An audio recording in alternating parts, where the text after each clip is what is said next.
अब हमारी एक क्लास जो है यहाँ पे हो रही है, और दूसरी क्लास एक क्लास यहाँ पे एंड हो रही है, ठीक है।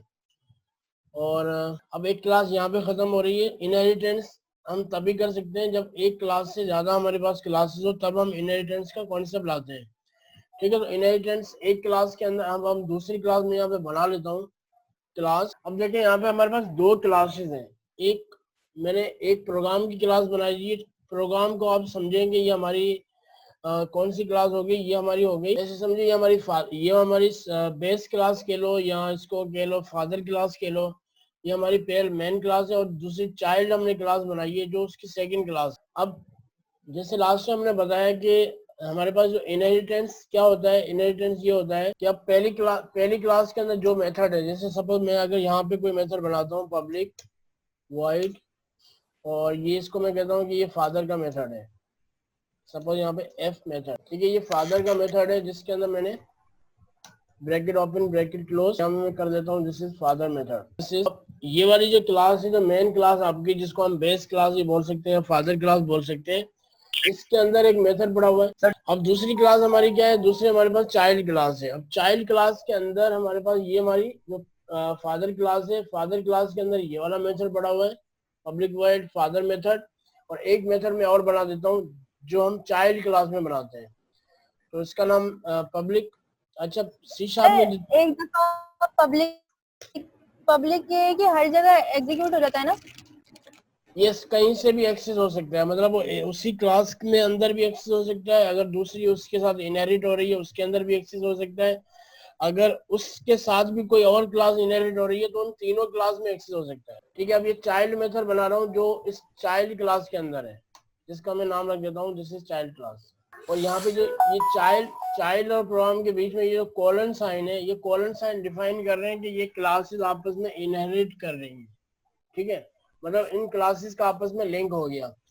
अब सपोज मैं यहाँ पे ऑब्जेक्ट बनाता हूँ, मेन के अंदर आके यहाँ पे मेन मेथड के अंदर हम एक ऑब्जेक्ट बनाएंगे। अब ऑब्जेक्ट अगर मैं यहाँ पे बनाता हूँ सपोज चाइल्ड क्लास का ऑब्जेक्ट बनाता हूँ।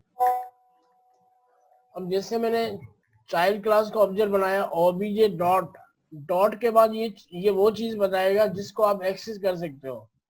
अब यहाँ पे ये कह रहा है कि आप यहाँ पे चाइल्ड मेथड, देखिए ये हमारा चाइल्ड मेथड, इसको भी आप एक्सेस कर सकते हो, और ये हमारा एफ मेथड, ये वाला जो मेथड है ये हमारा फादर का मेथड है, तो इसको भी आप एक्सेस कर सकते हो।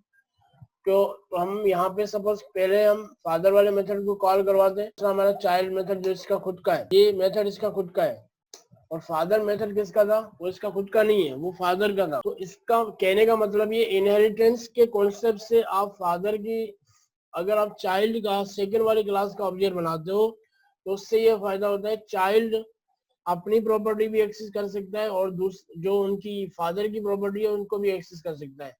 यहाँ प्रॉपर्टी का मतलब यहाँ पे मेथड की बात कर रहा हूँ। फादर का मेथड फादर की अपनी प्रॉपर्टी है, चाइल्ड का मेथड चाइल्ड की अपनी प्रॉपर्टी है, लेकिन चाइल्ड जो है वो फादर की प्रॉपर्टी को भी एक्सेस कर सकता है, और चाइल्ड अपने मेथड को भी एक्सेस कर सकता है, फादर के मेथड को भी एक्सेस कर सकता है, ठीक है। इसका रियल लाइफ एग्जांपल मैंने लास्ट टाइम दिया था आपको, ठीक है। तो मैं इसको चलाता हूँ, ठीक है। जैसे father method this is child method, इसका मतलब ये दोनों एक्सेस हो रहे हैं क्योंकि मैंने ऑब्जेक्ट किसका बनाया है, चाइल्ड का बनाया है। तो उम्मीद है आपको बात समझ में आ रही होगी। अब अगर मैं इसको ऐसा करता हूँ, फादर का बनाता हूँ ऑब्जेक्ट। अब फादर क्लास आपकी ये वाली है, अब ये जो आपकी मेन क्लास है ये वाली, अब मैं इसका ऑब्जेक्ट बनाता हूँ, देखते हैं कि इसमें क्या होता है। अब देखें जैसे ही मैंने ऑब्जेक्ट बनाया फादर क्लास का, जो आपकी प्रोग्राम आप से समझो ये फादर क्लास है और ये चाइल्ड क्लास है। तो जैसे मैंने फादर क्लास बनाया, तो फादर क्लास का जैसे ऑब्जेक्ट बनाया तो उसने चाइल्ड वाले मेथड को क्या कर दिया, यहाँ पे एरर शो कर दिया। यहाँ पे ये कह रहा है कि चाइल्ड मेथड जो है आपका कहाँ से आ रहा है, ये फादर की प्रॉपर्टी नहीं है, मतलब ये फादर का मेथड नहीं है, इसलिए इसको ये एक्सेस नहीं कर सकता। लास्ट टाइम मैंने आपको रियल लाइफ एग्जांपल दिया था कि चाइल्ड के पास जितनी भी हॉबीज होती हैं या आदतें होती हैं, वो कुछ आदतें वो अपने फादर से इनहांस करता है, कुछ आदतें उसकी अपनी होती है। चाइल्ड जो है वो तो अपनी आदतें भी इनहांस कर रहा है और फादर की भी कर रहा है, लेकिन फादर अपनी ही चीजों को एक्सेस कर सकता है, चाइल्ड की चीजों को एक्सेस नहीं कर सकता। तो यहाँ पे एग्जांपल ये, अगर मैंने फादर का ऑब्जेक्ट बनाया तो फादर सिर्फ अपने ही जो अपना मेथड था उसको तो एक्सेस कर सकता है, लेकिन चाइल्ड का जो मेथड है उसको फादर एक्सेस नहीं कर पा रहा। ठीक है, I hope you getting my point कि मैं जो चीज समझाना चाह रहा हूँ। तो इनहेरिटेंस का कॉन्सेप्ट यहाँ पर यही है कि जो मेन क्लास है, अगर आप मेन क्लास का ऑब्जेक्ट बनाते हो तो मेन क्लास के अंदर जितने मेथड होंगे या वेरिएबल्स होंगे वो मेन क्लास के अंदर ही वो बंदा एक्सेस कर सकता है।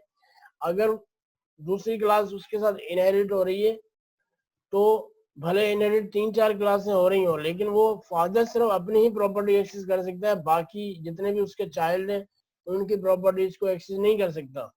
लेकिन अगर फादर के जितने भी चाइल्ड हैं वो अपनी प्रॉपर्टी भी एक्सेस कर सकते हैं और जो फादर की प्रॉपर्टी है उसको भी एक्सेस कर सकते हैं। सी शार्प में जो मेथड होते हैं बाय डिफॉल्ट प्रोटेक्टेड होते हैं।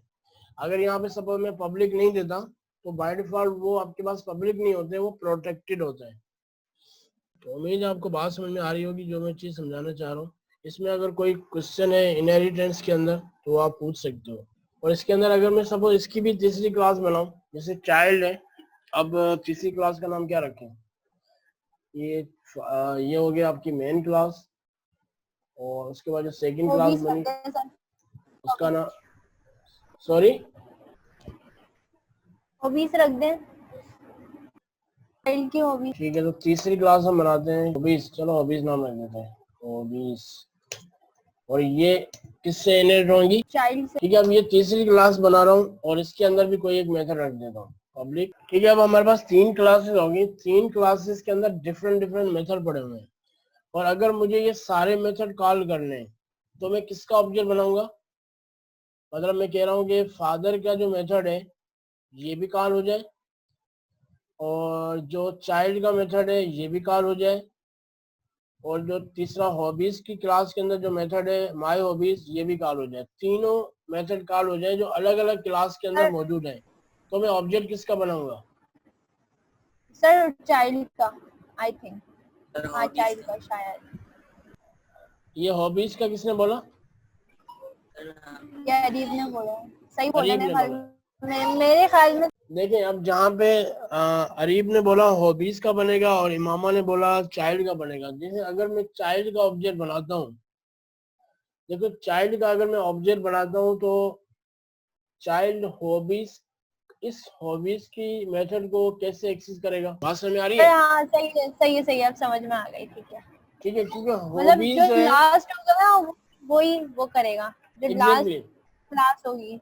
सही है। एग्जैक्टली हॉबीज हमारी लास्ट क्लास है, तो लास्ट क्लास के ऊपर जितनी भी क्लास है उन सबकी प्रॉपर्टी एक्सेस करनी है, और लास्ट क्लास की जो अपनी प्रॉपर्टी है वो भी एक्सेस करनी है। तब हमें ऑब्जेक्ट लास्ट क्लास का बनाना पड़ेगा, क्योंकि अगर मैं चाइल्ड का बनाता हूँ, चाइल्ड क्या करेगा? इस मेथड को एक्सेस कर सकता है, और जो फादर का मेथड है उसको एक्सेस कर सकता है। लेकिन हॉबीज जो तीसरी क्लास है उस इस मेथड को एक्सेस नहीं कर सकता, इसकी एक्सेसिबिलिटी उसके पास है ही नहीं। सही है, इसलिए यहाँ पे अगर मैं हॉबीज का ऑब्जेक्ट बनाऊंगा तो फिर वो तीनों मेथड को एक्सेस कर लेगा। ठीक है, अब ये हॉबीज का ऑब्जेक्ट बनाया हुआ है, तो देखिए यहाँ पे फादर मेथड भी कॉल हो रहा है, चाइल्ड मेथड भी कॉल हो रहा है, एरर नहीं दिया इसने। और इसको एक और मेथड भी कॉल करना चाहिए जो इसका अपना है, माय हॉबीज। देखिए ये इसका अपना मेथड है थर्ड क्लास वाले का, तो ये इसको भी एक्सेस कर रहा है। अब ये क्या कर रहा है, मतलब थर्ड क्लास वाला बंदा वो अपनी प्रॉपर्टी भी एक्सेस कर सकता है, और जो जिससे वो निकला है मतलब दूसरी क्लास उसकी प्रॉपर्टी भी एक्सेस कर सकता है, और दूसरी क्लास जिससे निकली है फादर क्लास उसकी प्रॉपर्टी भी एक्सेस कर सकता है। मतलब इन तीनों की प्रॉपर्टी अगर एक्सेस करनी है तो हम क्या करेंगे, जो लास्ट क्लास है उसका ऑब्जेक्ट बनाएंगे। तो इससे क्या होगा, अब ये तीनों मेथड कॉल हो जाएंगे जो अलग अलग क्लास के अंदर मौजूद है, एक क्लास के अंदर नहीं है। ये मेथड अब डिफरेंट डिफरेंट क्लासेस के अंदर है, लेकिन क्योंकि हमने इन क्लासेस को इनहेरिट किया हुआ है, इनहेरिट को ऐसे समझो कि हम इन तीनों क्लासेस को लिंक किया हुआ है, जैसे चेन होती है ना, चेन आपस में जुड़ी हुई है, वैसे समझे ये भी आपको आपस क्लासेस आपस में जुड़ी हुई है, इस वजह से उनकी प्रॉपर्टीज को हम एक्सेस कर सकते हैं। सर इसका फायदा क्या है? फायदा ये है कि अगर हम मैं ये बोला था कि फायदा का ये होता है कि मतलब जो चीज सेम होती है ना मेथड में, तो वो बार बार नहीं लिखनी पड़ती, एक दफा ही उसका एक्सेस कर लेते हैं। एग्जैक्टली मैं उसका रीयूजेबिलिटी है। जैसे ऊप ऊप के अंदर हम कोड कर क्यों रहे हैं, ये बेसिकली ऊप का ही टॉपिक है। ऊप, हाँ एग्जैक्टली, तो हम इस वजह से कर रहे हैं ऊप का टॉपिक कि भाई हमारी कोड की रीयूजेबिलिटी हो, ठीक है। अब सपोज यही वाली क्लास मुझे कहीं और प्रोजेक्ट के अंदर यूज करनी है। अब ये तो मैंने सिंपल आपको एग्जांपल करवाया। अगर सपोज मैं, जैसे लास्ट टाइम मैंने आपको बताया, हम जब एप्लीकेशन बनाएंगे तो उसमें एक क्लास मैंडेटरी होती है जिसके अंदर डेटाबेस का कनेक्शन बनता है। एएसपी और एसक्यूएल सर्वर का आपस में कनेक्ट करने के लिए एक क्लास बनाएंगे जिसके अंदर कनेक्शन का क्लास होगा, जिसके अंदर डेटाबेस का कनेक्शन होगा। तो वो वाली क्लास आप हर प्रोजेक्ट के अंदर या हर वेबसाइट के अंदर वो वापस से रीयूज कर सकते हो, क्योंकि डेटाबेस कनेक्शन का कोड सेम ही होता है, सिर्फ आपको डेटाबेस का नाम चेंज करना है। तो उसके अंदर भी क्या होगा कि हम क्लासेस बेस्ड काम कर रहे हैं, तभी हम उसकी रीयूजेबिलिटी कर सकते हैं। अगर क्लासेस बेस्ड काम नहीं होता तो हम उसकी रीयूजेबिलिटी नहीं कर सकते। एग्जैक्टली लेकिन अगर सारा काम हमने मेन के अंदर किया होता, एक ही क्लास है और मेन मेथड के अंदर ही सारा काम किया हुआ है, तो इसकी रीयूजेबिलिटी नहीं होगी। वो सिर्फ इसी प्रोजेक्ट के लिए काम किए और कहीं इस प्रोजेक्ट के लिए कोई और क्लास काम की नहीं है। लेकिन ये जितनी भी क्लासेस हमने बनाई है ये सही, जस्ट मैंने डमी आपको समझाने के लिए एग्जांपल दिए, तो इसकी रीयूजेबिलिटी है। देखिए हम किसी बैंक की एप्लीकेशन बनाते हैं या किसी एम्प्लॉयज का रिकॉर्ड, स्टूडेंट या स्कूल की साइट बनाते हैं, तो उसके अंदर हम किस तरह हम क्लासेस बेस पे चीजों को मैनेज करते हैं। हम अपना कोड को ऊप बेस बनाते हैं ताकि एक तो अच्छा लगे, तो स्टूडेंट की क्लास अलग हो जाएगी, एम्प्लॉयज की क्लास अलग हो जाएगी, फैकल्टी की क्लास अलग हो जाएगी, मैनेजमेंट की क्लास अलग हो जाएगी। तो उन क्लासेस को हम बाद में कई और प्रोजेक्ट में भी रीयूज कर सकते हैं अगर हमें लगता है कि इसका और इनका काम सेम है। ठीक है, अगर एक बंदा हमारे पास क्लाइंट आया जिसने स्कूल की वेबसाइट बनाई और एक बंदा हमारे पास क्लाइंट आया जिसने इंस्टीट्यूट की वेबसाइट बनाई, तो इंस्टीट्यूट की साइट का जो काम होगा और स्कूल की साइट का जो काम होगा ऑलमोस्ट सेम होगा। वही एकेडमिक के भी इंस्टीट्यूट के अंदर भी टीचर का रिकॉर्ड चाहिए होता है, स्टूडेंट का रिकॉर्ड चाहिए होता है, फीस का रिकॉर्ड चाहिए होता है। तो अब जो हमने स्कूल की साइड के लिए क्लासेस बनाई है, क्या हम उन क्लासेस को एकेडमिक की साइड के अंदर यूज नहीं कर सकते? ये बहुत सिमिलर काम होगा।